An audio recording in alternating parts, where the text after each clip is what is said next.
বাবা আমি ব্যাগটা লইয়া বাইরে হইছি। আমার কাছে 100 টাকা হইব, দেন না দিয়ালাম। কারোর কাছে কিন্তু কই না, আমি একটু খুঁজছি খালা। আমার কাছে আপন মনে করে। আচ্ছা এই ব্যাগটা সাইল না দিও, সাইল কিনবো। আচ্ছা আইসো কই না কিন্তু কারো কাছে আয় এত টাকা লেগে চাইছিল, আমি 5,000 দিয়ে দিছি, লেগেছে।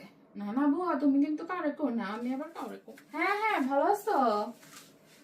আরে কো না, আজকে গরিব মানুষ আইছিল, চাইছিল 100 টাকা দিয়ে দিছি, 5,000 দিল খুল, বুঝো না? তোমার ভাই তো 5 লাখ টাকার বান্ডিল দিয়ে রাখে আমার কাছে, তো দিল খুলা মানুষ। এই তুমি কিন্তু কাউরে কো না, কো না। হ্যাঁ ওরে আমি এত টাকা দাঁড় দিচ্ছি আজকে। বান্ধবী শুন, ভালো আছোস? আর কইস না, তুই ফোন দিয়েছিলি ধরতে পারি নাই তো। আইছিল পাড়ার একজন, চাইছে 100 টাকা, কয় কি খালা ঘরে চান না, আমি 5,000 টাকা দিয়ে দিছি। বান্ধবী আমার গমতে তো আবার কোনে নিষে, তুই কিন্তু কাউরে কইস না। না না ডানা দিলে বা তো জানতে না, বুঝিস না, এটা দুলো ভাই শুনে রাগ করবো।